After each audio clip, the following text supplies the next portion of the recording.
Pas sinjorimit të kërkesës së studentëve që provimi jurisprudencës të realizohet edhe në gjuhën shqipe, studentët do të protestojnë me 6 prill.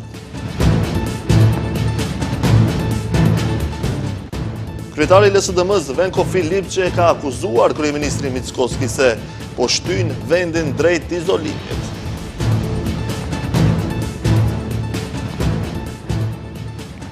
Pas deklaratës për devijimin e korridorit 8, Zjadin Sela ka deklaruar se qeveria aktuale VMRO-s po vazhdon planin e Gruevskit.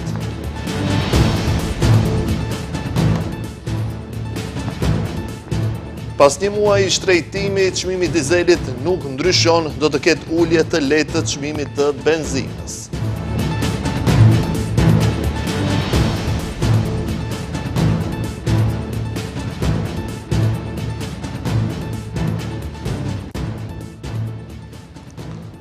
Shëndetje shikues të nderuar, jemi me lajmet në televizionin Shenja. Studentët shqiptar kanë paralajmëruar protesta në shenjë revolte për mos respektimin e kërkesës së tyre që provimi i jurisprudencës të bëhet edhe në gjuhën shqipe. Studentët e 3 universiteteve shqiptare, Universiteti i Europës Juglindore, Universiteti të Tetovës, Universiteti Nën Tereza, paralajmërojnë protestë me datën 6 prill. Sipas studentëve, zbatimi i gjuhës shqipe nuk do të jetë peng i vullnetit të asnjë funksionari, sepse kushtetuta dhe ligji për përdorimin e gjuhëve janë të qarta. Ndërkohë, studentët shqiptar kanë nisur vendosjen e mbishkrimeve, gjuhën e kemi amanet dhe e drejta nuk negociohet nëpër disa lokacione në Shkup, Tetov, Gostivar, Kumanov dhe Kërçov. Për shkak të mos plotësimit të kërkesës së tyre që provimin e jurisprudencës ta japin në gjuhën shqipe, studentët e 3 universiteteve shqiptare, Universitetit të Europës Juglindore, Universitetit të Tetovës dhe Universitetit Nën Tereza, paralajmërojnë protestë për më datë 6 prill në orën 12:30. Studenti Mevlana Ademi duke bërë thirrje për pjesëmarrje sa më masive në protestë, se zbatimi i gjuhës shqipe nuk duhet të jetë më peng i vullnetit të asnjë funksionari, sepse kushtetuta dhe ligji për përdorimin e gjuhëve janë të qarta.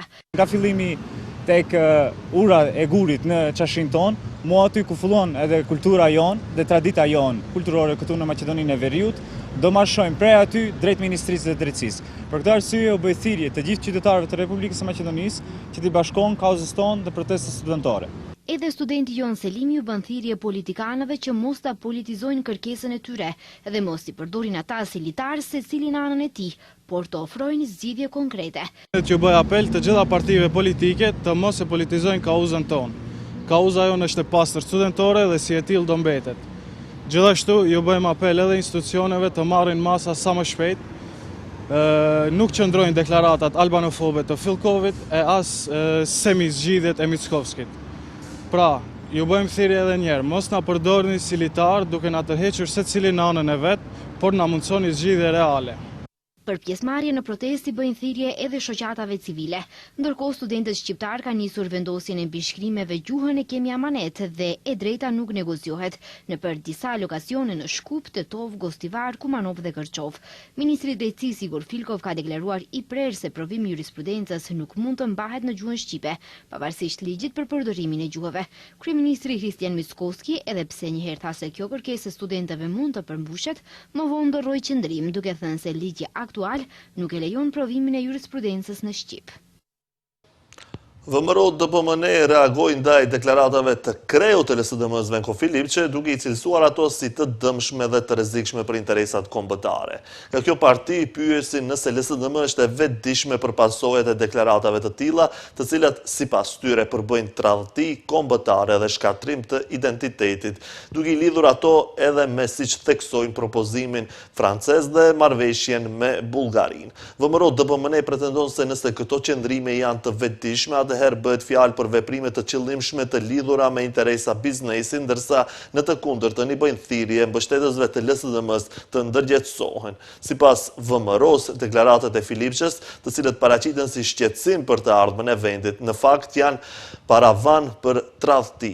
Nga VMRO DPMN theksojnë se ideja evropiane duhet të mbështetet mbi respekt, fqinjësi të mirë dhe pranimin e identitetit dhe jo mbi, siç thon ata, nënshtrim dhe poshtërim të popullit Maqedonas. Partitë opozitare shqiptare po reagojnë pas deklaratës për momentin se nuk do të ndërtohet pjesa e korridorit 8 nga Trebenishti deri në Qaftan. Zjadin Sela deklaroi se paralajmërimi i kryeministrit vërteton atë për të cilën ai kishte alarmuar javë më herët pikërisht për këtë pjesë të korridorit. Sipas Selës, arsyetimi i qeverisë me UNESCO nuk mban dhe është i arsyetim banal.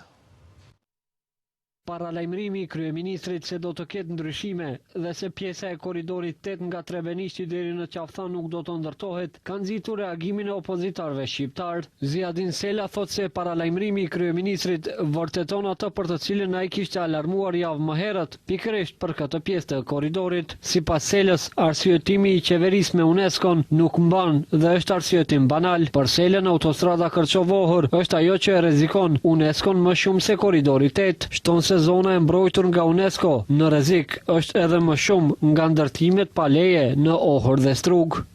Nëse duhet flasim për zonën e UNESCO-s ku në kontekst më tepër vendohet Struga se sa Ohri, duhet thënë një vërtet që korridori 8 nga Trebenishta dhe deri në Qaftan, në gjithë këtë trajektore, nga liçeni i Ohrit është mos pak linja ajrore larg 1 kilometër. E nëse flasim për segmentin e autostradës Kërçov-Ohër dhe Ohrit, ky segment, kjo linjë ajrore e afërsisë së autostradës me liçenin e Ohrit, ka vende në të cilën kjo distancë nuk është as edhe 10 metra. Për Selën, qeveria e VMRO DPMNE-s po e realizon planin e Nikola Gruevskit duke devijuar korridorin 8, siç bënte Gruevski me autostradën Kërçov-Ohër. Sela thot se projektet shqiptare mbeten vetëm premtime në letër. Është vazhdimsi e një politik bërje të smun. Është një vazhdimsi e një politik bërje që vjen kufi dhe që të gishtat pastaj ja drejton shqiptarve që duan kufi. Ashtu si vendohen kufi ndaj shqiptarve me të drejtën e shkollimit, ashtu po na vizatohen kufi edhe me projektet infrastrukturore. Është mentalitet dhe logjik e Nikola Gruevskit dhe kjo sot që po ndodh s'është asgjë tjetër vetëm se vazhdimsi e këtij mentaliteti dhe kësaj logjike. Aso kohë Nikola Gruevski me BDI-n dhe sot Mickovski vazhdon të njëjtën me po të njëjtin mendësi politike për devijuar një korridor kaq të rëndësishëm. Për devijimin e projektit të korridorit 8 ka reaguar edhe Bashkimi Demokratik për Integrim, nga ku thonë se ndërprerja e projektit Strug-Qaftan është vendim politik, jo kërkesë e UNESCO-s. Nga Bashkimi Demokratik për Integrim thonë se është tradhti dhe e papranueshme të jesh pjesë e qeverisë dhe të pranosh pa asnjë reagim ndërprerjen e një projekti që prek interesat strategjike të shqiptarëve. Për herë të parë, pas disa javësh, nuk ka rritje të çmimit të derivateve të naftës. Komisioni Rregullator për Energjetikë ka njoftuar se çmimi i dizelit do të mbetet i pandryshuar, ndërsa do të ketë ulje të lehtë të çmimit të benzinës. Pas disa ditësh të vështira me rritje të vazhdueshme të çmimeve të derivateve të naftës, tregu po jep një sinjal të përzier. Nga nesër, çmimi i benzinës do të shënojë një rrënje të lehtë, duke sjellë një fal lehtësimi për qytetarët, ndërsa dizeli mbetet kokfort, duke qëndruar i pandryshuar në nivele të larta. Komisioni Rregullator për Energjetikë njoftoi se çmimi me pakisje benzinës Eurosuper BS 95 do të ulet për 2.50 denar për litër, ndërsa çmimi me pakisje benzinës Eurosuper BS 98 do të ulet për 3 denar për litër, ndërkohë çmimi me pakisje Eurodizelit nuk ndryshon. Rritje për 0.50 denar për litër do të shënoj vaj ekstra i lehtë shtëpiak, ndërsa çmimi me pakisje i vajit të karburantit M1 do të ulet me 0.663 denar për kilogram dhe tani do të arrijë me 50.410 denar kilogrami. Nga komisioni informojnë se nga dita e fundit e muajit mars, Eurosuper BS 95 do të shitet për 84 denar për litër, benzina motorike Eurosuper BS 98 do të shitet për 85.50 denar për litër.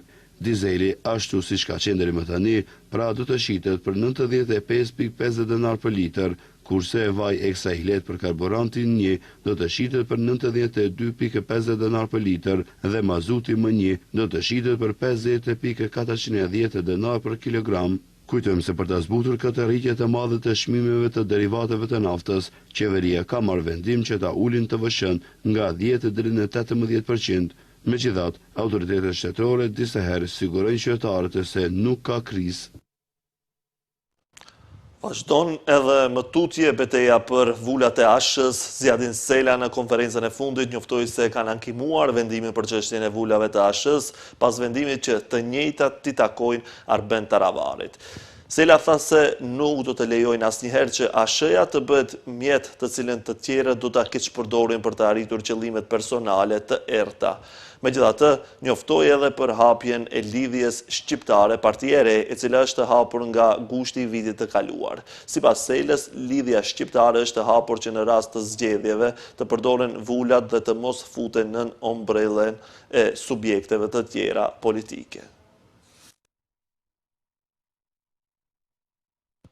Në ndikimin e aktivitetit ciklonik nga e marta deri të premte do të ketë rreshje të herpashershme të shiut, ndërsa në Male Bor, Drejtoria për çështje hidrometeorologjike informoi se rreshje më të dendura priten të mërkurën dhe të ejtën.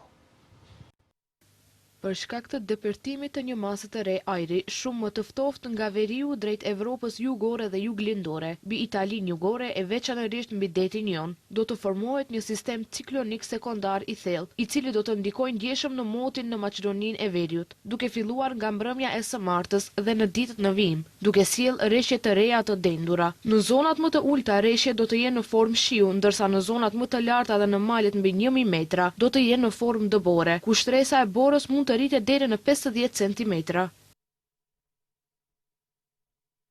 Rreshje më të dendura pritet të mërkurën dhe të ejtën. Nga kjo valë, në disa zona pritet të bie mbi 50 litra metër kub për rreshje, do të ofrojë erë mesatare, ndërsa të mërkurën erë përforcuar nga drejtimi veri lindor. Gjatë ditëve të fundjavës, moti do të jetë kryesisht stabil me rritje të temperaturave ditore. Në Shkup, gjatë 3 ditëve të ardhshme, do të ketë rreshje të herpashershme shiu. Rreshjet do të jenë më të dendura të mërkurën pasdite dhe të ejten. Më pas, moti do të jetë kryesisht stabil dhe më i ngrohtë.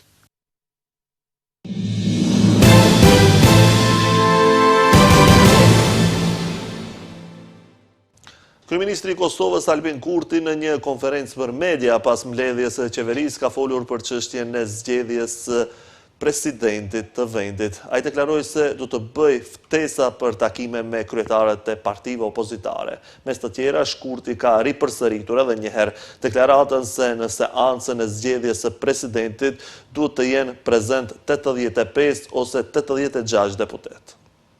Prandaj unë nuk e kisha kohën e mjaftueshme që të bëj konsultimet e brendshme për takimet e ardhshme.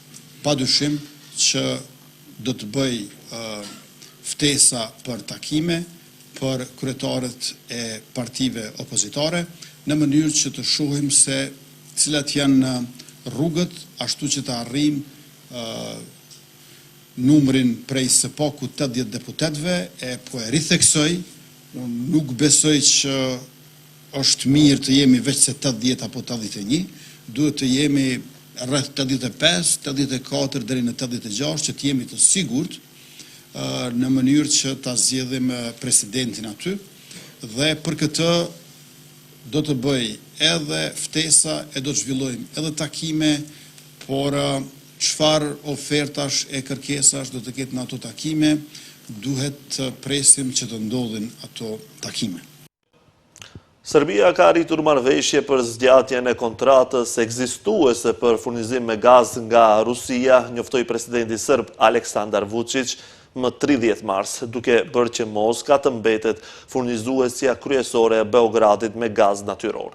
Vučić njoftoi për këtë çështje pas një bisede telefonike që zhvilloi me presidentin rus Vladimir Putin.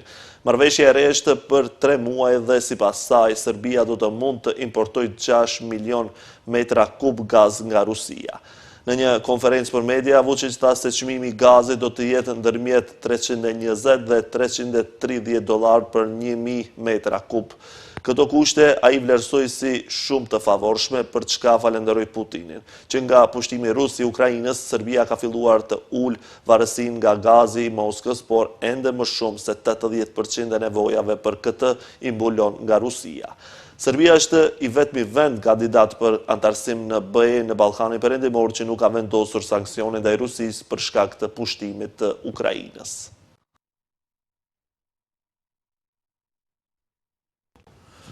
Presidenti SBA-s Donald Trump tha se ushtria amerikane shkatroi shumë objektiva në Iran, ndërkohë Irani ka kryer rreth 5500 sulme ndaj bazave amerikane në vendet arabe brenda një muaji. Presidenti SBA-s Donald Trump tha se forcat amerikane kanë kryer sulme të mëdha në Iran, duke pretenduar se objektiva të shumta u shkatruan dhe u eliminuan, transmeton Anadolu. Ditë e madhe në Iran, shumë objektiva të kërkuara prej kohësh janë shkatruar dhe eliminuar nga ushtria jonë e madhe, më e mira dhe më vdekjepruesja në botë, tha Trump. Ai nuk dha detaje të mëtejshme rreth objektivave. Ndërkaq, Irani ka kryer të paktën 5471 sulme me raketa dhe dron, të cilat kanë shënjestuar bazat amerikane dhe vendet kritike në 7 vende arabe, që nga 28 shkurti. Sipas informacionit të përpiluar nga Ministritë e Mbrojtjes dhe qendrat zyrtare të informacionit të vendeve të prekura, Emiratet e Bashkuara Arabe janë më të prekurat. Për shkallëzimet rajonale kanë vazhduar që kur Izraeli dhe SBA-ja nisën ofensiv kundër Iranit më 28 shkurt, duke vrarë më shumë se 1340 njerëz, përfshirë ish udhëheqësin suprem Ayatollah Ali Khamenei.